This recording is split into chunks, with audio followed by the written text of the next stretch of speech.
Hi everyone, on Friday, March the 13th, the final day at the Cheltenham Festival, just on the softer side of good at Cheltenham, though there was rain forecast yesterday, so things could ease. I've made our selections with that in mind. It's a really competitive day from what hopefully has been a profitable week. We start off with our daily nap, sponsored by Priced Up. Bet goes in the opener, the Triumph Hurdle at 120, a grade 1 over 2 miles and 1 furlong for 4-year-olds, 84.5 grand to the winner, and I've had Selma De Veri in the notebook for a very long time for this race. Now, she's a filly, trained now by Willie Mullins. She ran in France for Emmanuel Clayeux and showed plenty of promise in 5 runs for that yard, winning on very heavy ground in November Oite, and then bought privately after that impressive success in a pretty strong and valuable contest. So she arrived with something of a reputation. She was extremely weak in the market at Leopardstown in February, thought to need the run at a time when Willies were generally pretty quiet.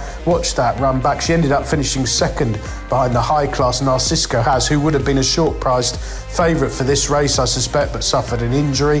Selma De Veri, well, she got beaten 4.5 lengths. Watch the run back. She pulled hard in rear, out of her ground, really trying to get settled and educated by Paul Town, and made rapid mid-race headway, parked out wide, swinging for home.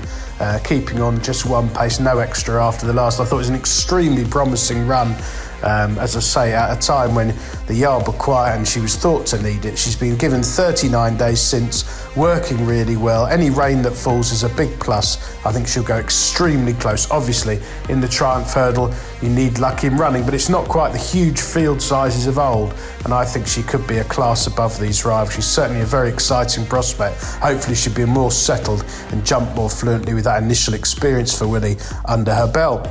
Our value angle selection, sponsored by Priced Up Bet, is at the other end of the card. The 520, the Martin Pipe Conditional Jockeys Handicap Hurdle, a 2 mile, 4.5 furlong Class 2 for 4-year-olds and upwards, 38.5 grand to the win. Obviously, an extremely competitive race, but one I've had my eye on all winter. Runs here, and I think has got the perfect setup. Acts of Authority for Ollie Murphy. Now, Ollie's had a really good season, 4 winners in the last fortnight. Acts of Authority, an 8-year-old and pretty exposed, 17 runs over hurdles, but a good return. 5 wins this season. Started off back in November from a mark of 139 at Newbury with a promising 4th of 11, and every run since has had something from take for it in pretty hot, valuable races at Aintree, Windsor, and last time out at Ascot.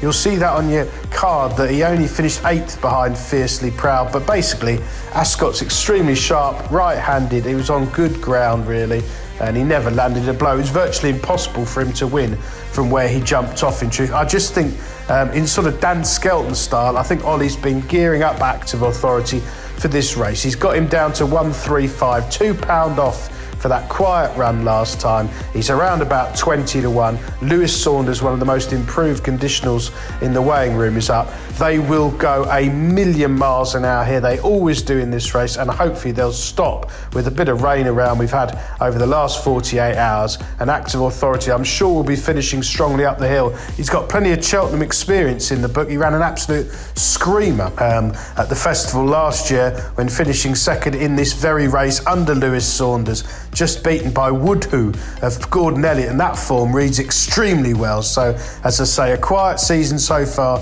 this year, but hopefully that's more by design than accident, and I think Active Authority must go really well. Play each way, look for the extra places. I'm sure it'll give you a good run for your money. Thanks for following us this week.